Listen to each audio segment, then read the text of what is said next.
ஐயோ, இந்த power கட்லயும் treadmill use பண்ற ஒரே ஆளு இவர்தான். இந்தாங்க காஃபி. செல்ஃப் சர்வீஸ்னு சொன்னாங்க, கொண்டு வந்து தரீங்க. புது சப்ளையரா? ஆமா ஆமா, புதுசு தான். டிப்ஸ் கொடுங்க, டிப்ஸ் கொடுங்க. என்னப்பா நீ எப்ப பார்த்தாலும் டிப்ஸ் கேட்டுக்கிட்டே இருக்கிற? நீங்கெல்லாம் என் வீட்டில் வந்து வேலை செய்யணும், அப்ப தெரியும் உங்களுக்கு. சரி சரி, காஃபியை கீழே சேர்ல உட்காந்து குடிங்க.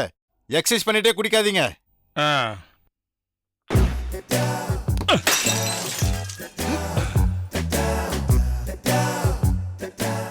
என்ன சார், நீங்க எதுக்கா சார் என்ன தேடி வந்திருக்கீங்க?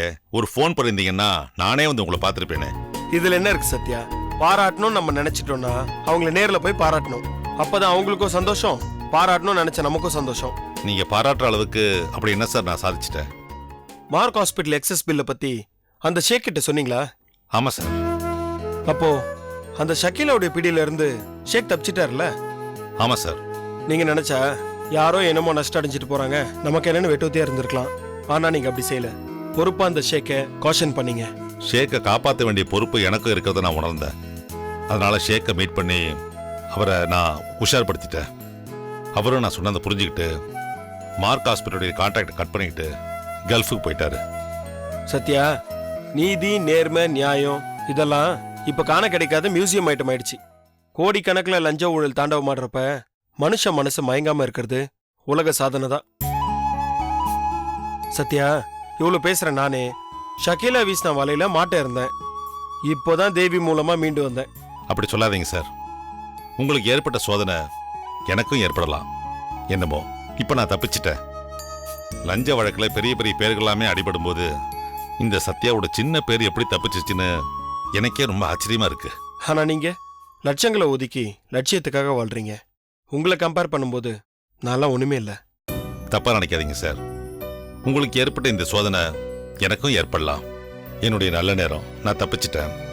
உங்க கேரக்டரை நீங்க என்னைக்குமே இழக்க மாட்டீங்க, எனக்கு தெரியும். உங்க நடையில வித்தியாசம் தெரியலாம், ஆனா உங்க நடத்த ஒரே மாதிரி தான் இருக்கும். உங்க மன உறுதி எங்க எல்லாருக்கும் தேவைப்படுது. நீங்க எங்க எல்லாருக்கும் ஒரு முன்மாதிரி. வாழ்த்துக்கள். Thank you sir.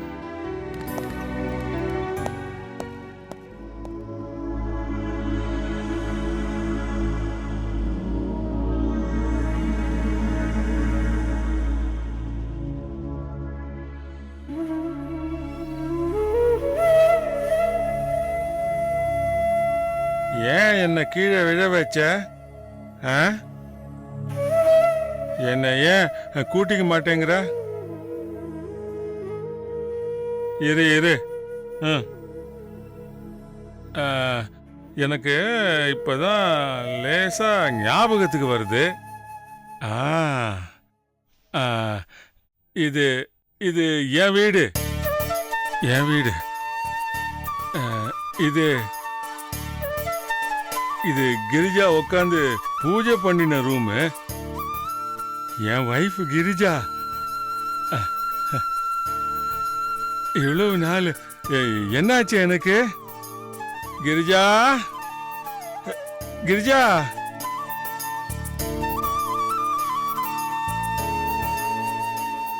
என் பொண்டாட்டி பேர் என்ன? கிரிஜாவா வனஜாவா? ஏதோ ஒண்ணு. ரொம்ப நல்லா சமைச்சு வச்சிருக்கிறிய. வெங்காய வாசனை மூக்க தூக்குது.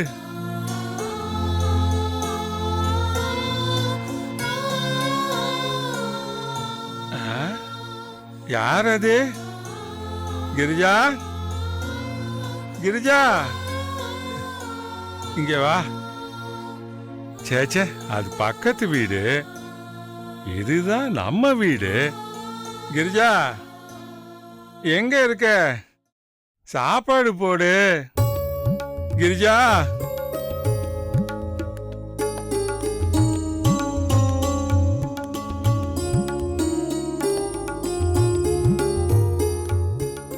இதுதான் என் வீடா? எப்ப கட்டின? எத்தனை வருஷமாச்சு? கட்டின வீடா இல்ல விலைக்கு வாங்கின வீடா? ஒண்ணுமே ஞாபகம் இல்லையே. ஆனா என் வீடுன்னு மட்டும் தெரியுது. எனக்கு எத்தனை பசங்க?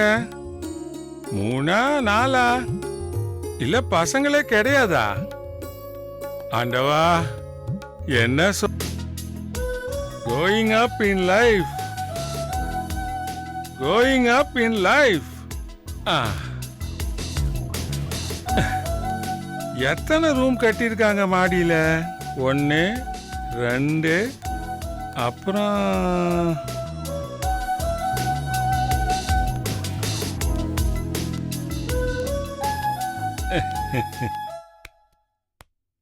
அட வெள்ளை குதிரை, கல்கி அவதாரம். இதை எப்ப வாங்கின?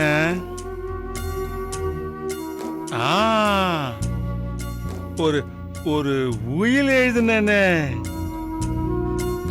அது சாந்தி நிலையத்துக்கு, ரதி பாரதிக்கு. நாம் போர்ட் ஆஃப் டைரக்டர்ஸ். ஞாபகம் வந்துருச்சு, ஞாபகம் வந்துருச்சு. கல்கி அவதாரம், சொல்லு, உயில எங்க வச்சேன்? உயில எங்க வச்சேன்?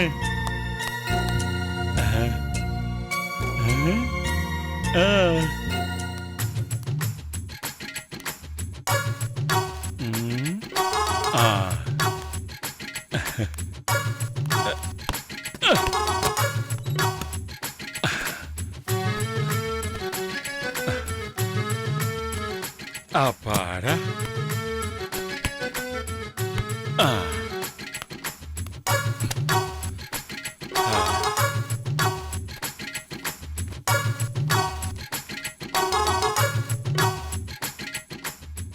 என்னது இது?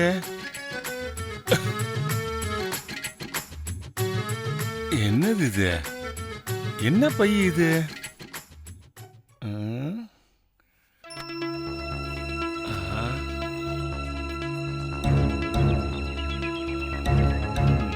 என்ன பை இது? எதுக்கு எடுத்தேன் தெரியலையே. கடவுளே, என்ன நடந்தது? எங்க போனீங்க? உங்களை எங்கெல்லாம் தேடுறது? வாங்க போய் சாப்பிடலாம். நான் இந்த கேண்டீன்ல சாப்பிட மாட்டேன், வேற கேண்டீன்ல தான் சாப்பிடுவேன். ஐயா, நீங்க இந்த கேண்டீன்ல தான் சாப்பிடுவீங்க. டிப்ஸ் கூட கொடுப்பீங்களே, எனக்கு ஞாபகம் இருக்கா? அடிபட்டு இருக்குல்ல, ஒரு இடத்துல உட்காராம மேலே கீழே அலைஞ்சிட்டு இருக்கீங்களே, பசங்களுக்கு யார் பதில் சொல்றது? உன் பசங்களுக்கு நான் ஏன் பதில் சொல்லணும்? ஐயா சாமி, வாங்க போய் சாப்பிடலாம். அன்னதானமா? அதான் கும்பிட்டு கூப்பிடுறீங்களா? எந்த கோயிலு? குடியிருந்த கோயில். அதை எப்ப கட்டினாங்க? எப்பவோ கட்டினாங்க. உங்களுக்கு வேண்டியது சாப்பாடு தானே, வாங்க போய் சாப்பிடலாம், வாங்க.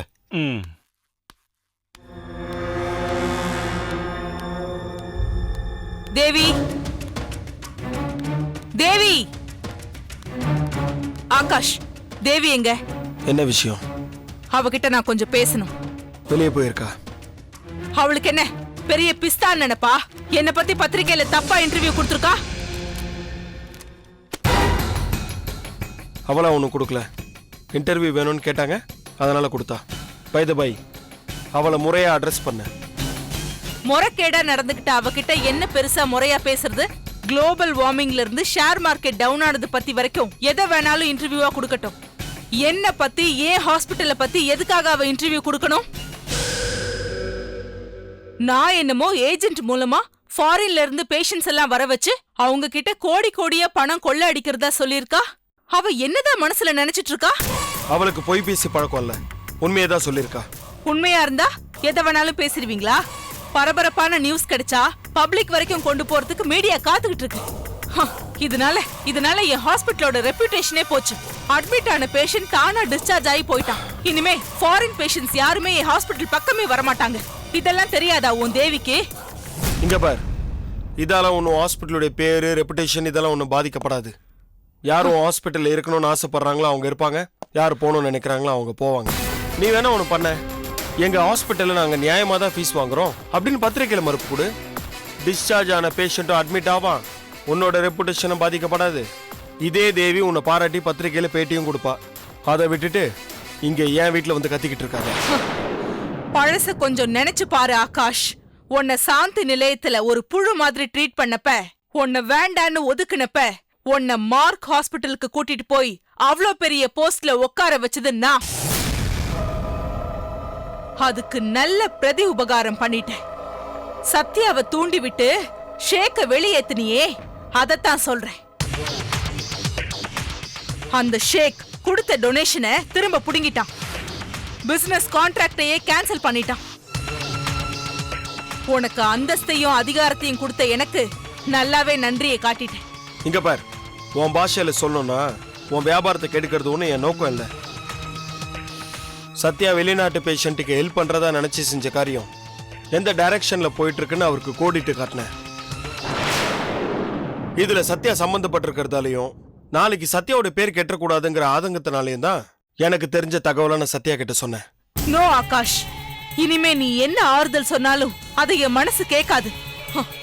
நீ என் முதுகுல குத்திட்ட. இனிமே அந்த காயம் ஆறாது. I can't help it Shakila. இனிமே நீ எந்த முடிவு எடுக்கிறதா இருந்தாலும் அது மற்றவங்களை எந்த அளவுக்கு பாதிக்கும்னு நல்லா யோசிச்சு முடிவிடு. எடுத்தா உங்க முதுகுல குத்த வேண்டிய அவசியம் எங்களுக்கும் இருக்காது, காயத்தை ஆத்த வேண்டிய அவசியம் காலத்துக்கும் இருக்காது. இப்ப நீ வெக்கேட் பண்ணலாம். அவுட்.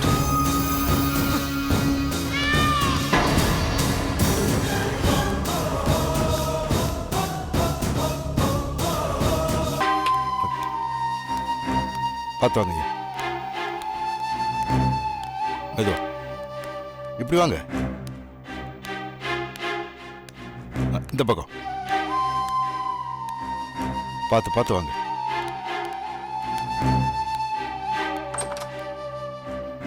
வாங்க வாங்க, மெதுவா வாங்க வாங்க. அங்கிள், அங்கிள் வாங்க உட்காருங்க. என்ன வேலு, அங்கிளுக்கு என்னாச்சு? தலையில என்ன காயம்?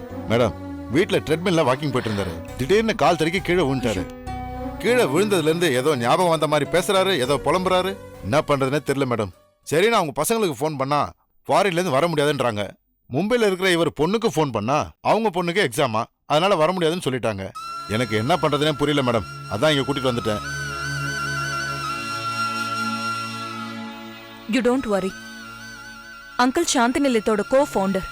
நாங்க இவருக்கு ட்ரீட்மெண்ட் பண்ணாம வேற யாருக்கு பண்ண போறோம்? இந்த ஹாஸ்பிட்டலோட growthக்கு இவரும் முக்கிய காரணம். சரி, அங்க ஆப்போசிட்ல டாக்டர் பாலாஜின்னு ஒருத்தர் இருப்பாரு, நீங்க அவர் போய் பாருங்க. சரிங்க நான் ஃபோன் பண்ணி சொல்லிடுறேன். சரிங்க மேடம். வாங்க அங்கிள். பாத்து, நான் திறக்கிறேன். வரேன் மேடம். ம்.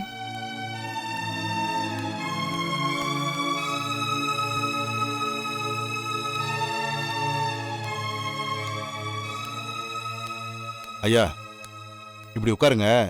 நான் போய் டாக்டரை பார்த்துட்டு வந்துடுறேன். இருங்க.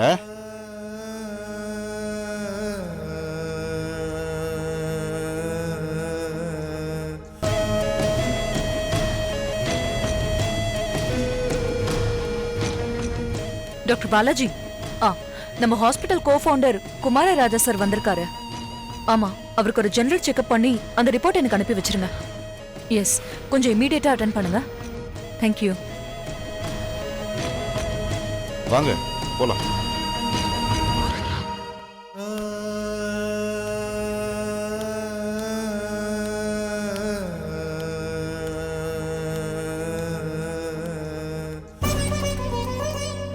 ஒரு ஒரு உயில் எழுதுனே, அது சாந்தி நிலையத்துக்கு, ரதி பாரதிக்கு. நாம் போர்ட் ஆஃப் டைரக்டர்ஸ். ஞாபகம் வந்துருச்சு, ஞாபகம் வந்துருச்சு.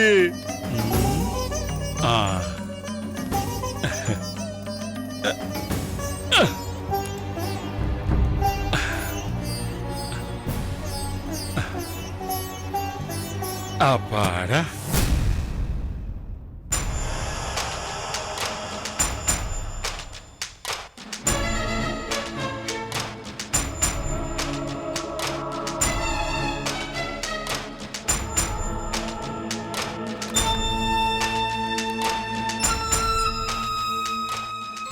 நந்தினி, என் கேபினுக்கு வந்துட்டு போ.